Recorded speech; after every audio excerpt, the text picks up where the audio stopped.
Good evening everyone. শতাব্দীর কিচেনে আপনাদের সবাইকে স্বাগত জানাই। আজকের রেসিপি পুর ভরা লঙ্কার আচার। রেসিপিটি ভাত, পরোটা, খিচুড়ি এই সব কিছুর সাথে অসাধারণ লাগে।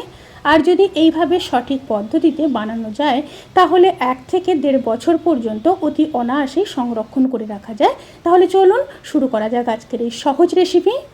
পুর ভরা এই লঙ্কার আচারটি বানানোর জন্য আমি এখানে বাড়ির গাছের আচারি লঙ্কা ব্যবহার করেছি। আপনারা চাইলে কিন্তু অতি অবশ্যই বাজার থেকে নর্মাল লঙ্কা কিনে নিয়ে এসে ব্যবহার করতে পারেন।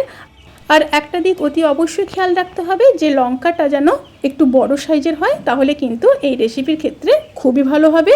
এবার চলুন পরের স্টেপে যাওয়া যাক। লঙ্কার আচার বানানোর জন্য আমি এখানে প্রায় 100 গ্রাম লঙ্কা নিয়ে নিয়েছি। আপনারা দেখলেন লঙ্কাগুলো আমি তুলে নিয়েছিলাম। লঙ্কাগুলোকে ভালো করে ধুয়ে নিয়েছি। এবার একটা কাপড় দিয়ে লঙ্কাগুলো থেকে জলগুলো খুব ভালো করে মুছে নিতে হবে।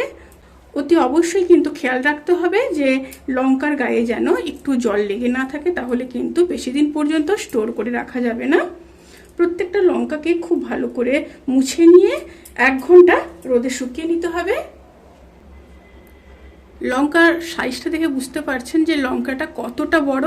আমি অল্প করেই বানাচ্ছি, আপনারা চাইলে কিন্তু এখানে বেশি পরিমাণে বানাতে পারেন আর সেখানে মশলার পরিমাণটাও বাড়িয়ে নেবেন। এবার লঙ্কাগুলোর বোটা ছাড়িয়ে নেব।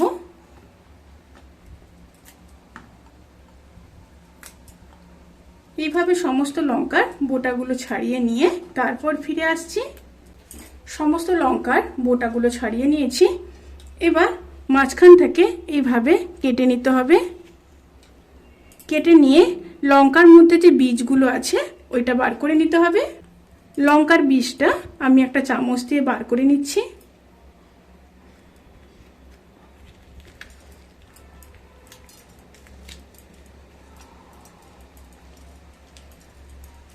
এইভাবে সমস্ত লঙ্কার বীজগুলোকে ছাড়িয়ে নিতে হবে।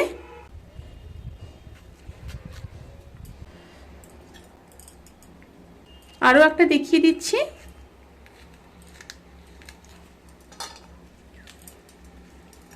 এইভাবে সমস্ত লঙ্কার বীজগুলো ছাড়িয়ে নিয়ে তারপর ফিরে আসছি। সমস্ত লঙ্কাগুলোর বীজ ছাড়িয়ে নিয়েছি। এবার পরের স্টেপে যাওয়া যাক। এবার একটা ভাজা মশলা রেডি করে নেব। তার জন্য নিয়ে নেব 1/2 চামচ মৌরি, 1/2 চামচ জোয়ান, 1/2 চামচ জিরে, 1/2 চামচ সাদা সর্ষে, 1/2 চামচ কালো সর্ষে, আর দিয়ে দেব খুব সামান্য মেথি। মেথির পরিমাণটা এখানে অল্প রাখবেন, তা না হলে কিন্তু তেতো হয়ে যাবে।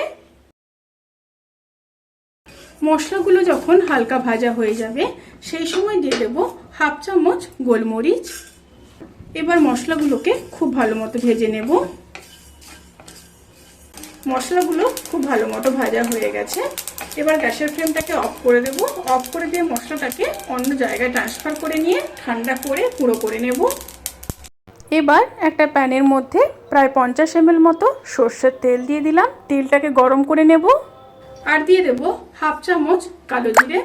তেলের মধ্যে অবশ্যই কালো জিরে দেবেন, তাতে করে আচারের ফ্লেভারটা খুব ভালো আসবে। তেলটা গরম হয়ে গেছে। এবার গ্যাসের ফ্লেমটাকে অফ করে তেলটাকে ঠান্ডা করে নেব। এবার একটা প্লেটের মধ্যে গুঁড়ো মশলাগুলোকে দিয়ে দেব। এবার মশলার মধ্যে দিয়ে দেব 1/2 চামচ হিং, অবশ্যই দিতে হবে, পরিমাণ মতো লবণ, 1/2 চামচ হলুদ গুঁড়ো। এবার দিয়ে দেব পাতিলেবুর রস। একটা পাতিলেবুর 1/2 পাতিলেবু ব্যবহার করেছি। আর দিয়ে দেব 1/2 চামচ ভিনিগার, অবশ্যই দেবেন, তাতে করে লঙ্কার আচার অনেক দিন পর্যন্ত সংরক্ষণ করা যাবে। এবার দিয়ে দেব সর্ষের তেল। যে তেলটা আমি গরম করে ঠান্ডা করে নিয়েছিলাম সেই তেল অল্প দিয়ে দিলাম। এবার খুব ভালো মতো মিশিয়ে নেব। খুব ভালো মতো মেশানো হয়ে গেছে।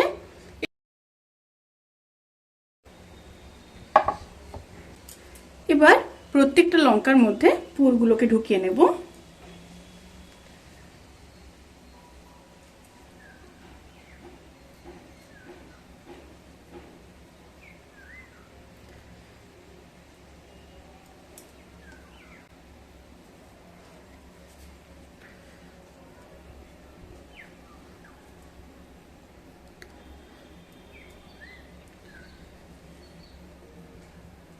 এইভাবে প্রত্যেকটা লঙ্কায় পুরগুলো ঢুকিয়ে নিয়ে তারপর ফিরে আসছি। প্রত্যেকটা লঙ্কার মধ্যে পুরগুলোকে ঢুকিয়ে নিয়েছি। এইভাবে পুরগুলোকে ঢুকিয়ে নিতে হবে। এবার একটা কাঁচের জার নিয়ে নিয়েছি। কাঁচের জারের মধ্যে লঙ্কাগুলোকে ঢুকিয়ে দেব।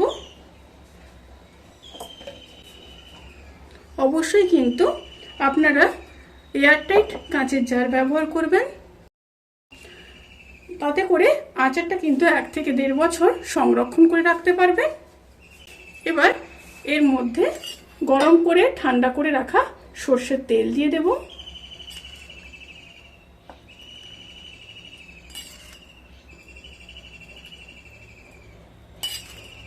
আচারের মধ্যে কিন্তু তেলের পরিমাণটা অবশ্যই বেশি রাখবেন। এবার মুখটাকে বন্ধ করে দেব। বন্ধ করে দিয়ে রোদের মধ্যে প্রায় 8 থেকে 10 দিন রাখতে হবে। তেলটাকে চারিদিকে এইভাবে ছড়িয়ে দিতে হবে।